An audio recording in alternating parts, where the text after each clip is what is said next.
Rishi Matanga told a woman disciple, whose name was Shabari, to wait till Rama comes. 60 to 70 years she waited.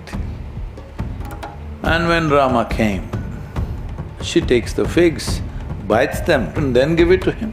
Lakshmana got offended. Rama said, "You relax. This is a different woman." There was a yogi, over 80 years of age. They look at him and say, "Hey, old man, you think you can go up this mountain?" The yogi said, they experience things what sadhakas who did sadhana for many years could not, simply because unwavering devotion. There is no wall that can stop when human consciousness becomes one-pointed. You need a mad heart, mad enough that nothing else matters.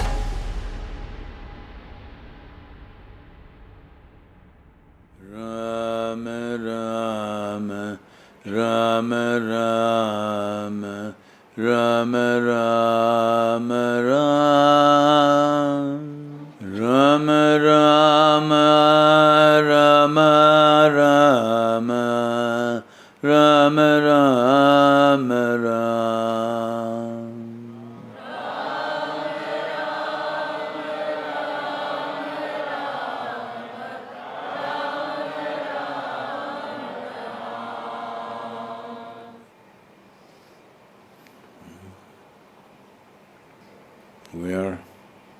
We're in that terrain that Rama traversed,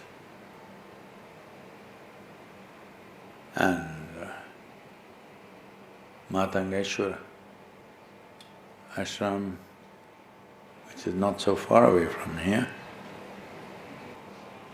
is a place where Rishi Matanga told a woman disciple, whose name was Shabari, to wait till Rama comes, many years ahead of time. We don't know how many years, but looking at her age, it looks like decades before. He said, "One day Rama and Lakshmana will come this way, you just wait and serve them. And that'll be your highest attainment." So she waited, every day gathering wild berries, just in case if he comes today.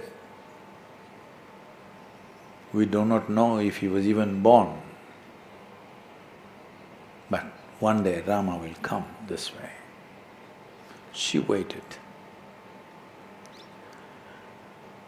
Among various aspects of devotion,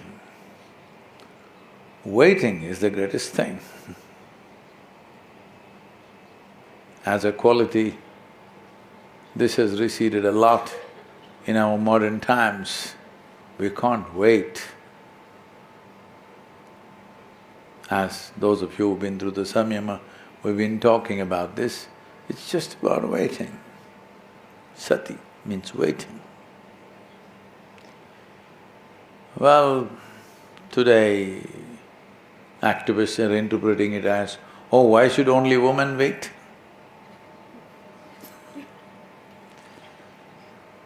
It's not about being a man or a woman. It's the quality, it's called feminine. Waiting. Because it's not dynamic, it's passively dynamic, intensely waiting. Nobody will simply sit here and wait like this. When you're really waiting for something important, you're dynamic, but waiting. No activity involved, but you are very intensely waiting. Actually, when you're really waiting for somebody important in your life, the waiting period is actually far more intense than actually meeting. Hello? Because waiting has that quality. because it's all you. You have to be everybody in your waiting. When people come, it'll become many things. So she waited. We do not know exactly how long, but it looks like 60 to 70 years she waited.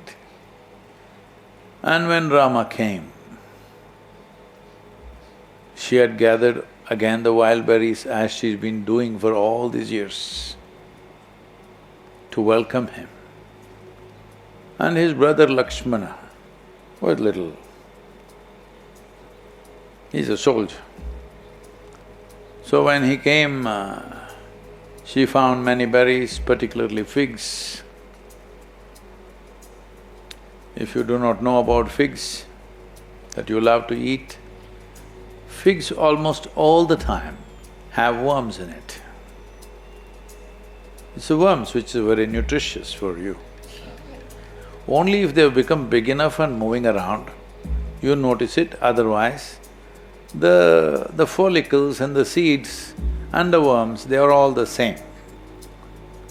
In the flower itself, the insects will lay their eggs. When the fig fruit forms, inside there's invariably, almost all the time, there are worms. So, she takes the figs, bites them, tastes them, whether there are worms or it's good fruit, and then gives it to him. Lakshmana got offended. You're treating Rama like this, that you bite the fruit and then give it to him? Rama said, you relax. This is a different woman. She is not doing this to disrespect us. This is out of extreme love. She doesn't want me to eat a bad fruit. And taste this and see, she is giving you the sweetest fruits possible. So this became very famous, a classic example of devotion in the Indian bhakti lexicon. So devotees took on many forms, like those like Shabari, Meera, Akamahadevi, the women devotees. They took on extraordinary quality of power and grace simply because unwavering devotion, nothing to get, have no intention to get anything. Though no intent, emotion without intent is always the most fantastic emotion. If I say I love you, you must say I love you too. If you say three, you're in trouble. So, without intent, simply overflowing devotion, one-pointed. It's a sure way to attain. You have many times I've spoken about this. Nischala tattvam jivan mukti. Unwavering attention is naturally liberation. Well, as you see, in today's world, everybody's carrying their attention deficiency like a qualification. I can't focus for more than 2 seconds, it's supposed to be you're a CEO. What the hell are you doing with your company if you can't focus for 2 seconds? Especially if you have responsibilities to fulfill, if you are carrying other people's lives upon your shoulder, you must be able to focus attention. Because without attention, you don't open any doors in this world or in the other world. No doors are opened without a very keen sense of attention. How to focus your mind on something? Try and see, you keep it there, few seconds it goes there, goes there, goes there, goes there, it suddenly develops multiple channels. You thought it had only one channel, suddenly it has 200 channels going on. Because forceful attention is torture. This is why I said concentration is a concentration camp. Torture it is. Why people find education so hard is simply because they are trying to concentrate. But if you're in love with something, mind is simply there. You don't have to concentrate. That's the only thing that fills your mind. So devotion is that intelligence where you don't have to concentrate and turn yourself into a torture chamber because you're emotionally all gone there. Mind will also go there, body will also go there inevitably. And there was a yogi, over 80 years of age. One day he decided to go up the Velliangiri hills. You know Velliangiri hills, where they are? So the background of Isha Yoga Center is Velliangiri hills. He decided to climb Velliangiri hills. It's a hard climb, going up to the seventh hill is a tough climb. If you're very fit, it may take 3.5, 4 hours. Otherwise, it'll take 7, 8 hours. Many people climb it in 2 days and come back. Single day is not possible for a whole lot of people. Well, your knees will learn new tunes that you never heard before. Because it's like that. It's not like a trek, it's a climb, most of the time. So, 8-year-old man just came and he's wanting to go up the Velliangiri hills. The shopkeepers who are there, who sell this and that for people who go up, these idiots never ever go up. They only sell this and that to make a living to others who are going up. They look at him and say, "Hey, old man, you think you can go up this mountain?" Even we have not gone up. You think you can go? Do you know how high it is? I laughed. He kept walking, then more laughter, this, that happened.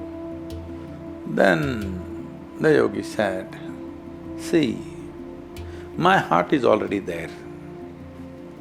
It's inevitable, rest of the body has to follow. It will get there. Because my heart is already there. This is not a choice whether I go or I don't go, should I go, will my knees take it or not take it. There's no such thought. My heart is already there, I have to catch up, that's all." So, a whole lot of people like this, they created a whole culture of devotion, soaked in devotion. They experienced things what sadhakas who did sadhana for many years could not, simply out of pure devotion. One-pointedness. To become one-pointed is penetration. To end through anything, there is no wall that can stop when human consciousness becomes one-pointed. To get there, many ways, many sadhanas, many tricks, but devotion is the simplest way where you don't need tricks, you don't need technology, you don't need teaching, nothing. You need a mad heart.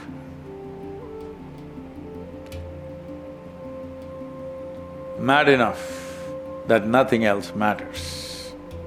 When your heart is mad like that, the elixir of life rains upon you. The science of elixir, or what in Sanskrit language is called amrita. Any amritas here? A whole lot of women and men also are named as Amrit or Amrita or Amritraj or Amritrani, Amrit this, Amrit that. Parents' aspiration, these idiots will someday taste the elixir of life. They had good intent, hello? They don't want you to settle for anything less. But slowly parents gave up on you and called you tinky, pinky, chunky, monkey. Hello? They gave up on you. What to do? They called you Amrita, Amritraj, Amritrani, Amrit this, but you're not going anywhere in that direction, so they called you Chinky Pinky. It's okay. The aspirations of human beings,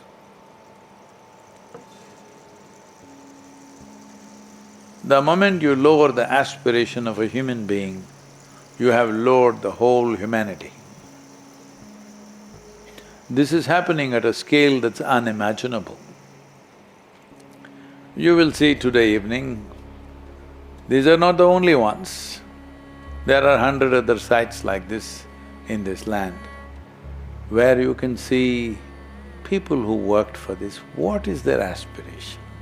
With bare hands, no machines, no cranes, no trucks, moving thousands of tons of rock and shaping these forms. What is their aspiration? Unless your aspiration is beyond yourself, you can't do these things. One cannot be giving themselves to something without knowing whether it'll happen or not in their life, but entirely investing themselves to making it happen, they know they will never see complete in their own life. They know somebody 1,000 years later may enjoy it or may break it. They did break it, but still putting your entire life into it. The kings invested everything they had in terms of money into these things. The people invested their life, their energies into making it happen. So, one thing is the aesthetic beauty of it, what it is, but I want you today when you're there, every little thing that's there, what kind of human spirit makes these things happen? You could have built a nice home for yourself, you could have taken care of your children, you could have provided things for your family, but instead you do these kind of things. You must be mad. We are fortunate, there were many mad people like that in the past. Even today they continue to be, not in the same numbers, but they still are.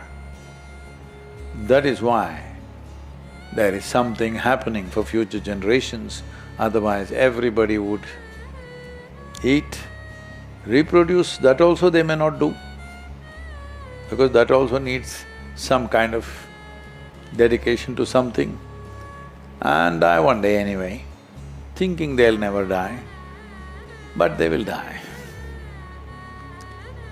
So, this is not about appreciating or depreciating life.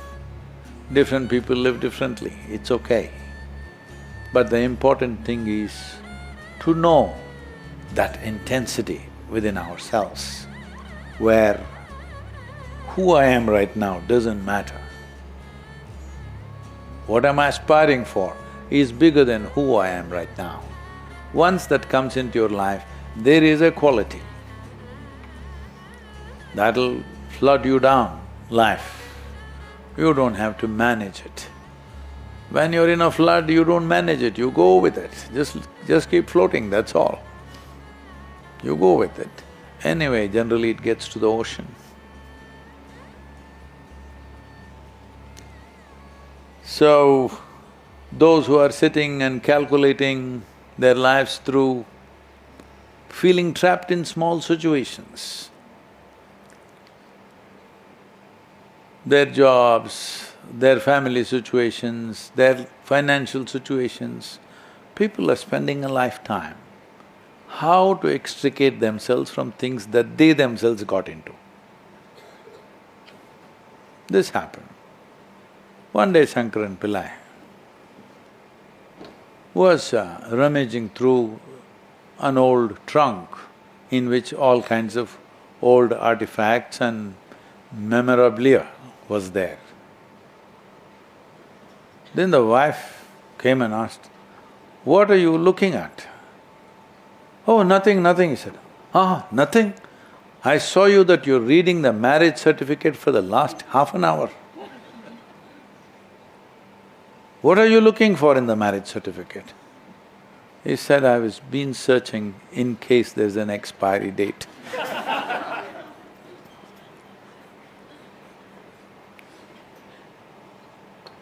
So, to get into something, there is so much effort.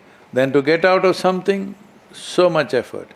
Life just goes into this simple, fulfilling needs kind of aspirations.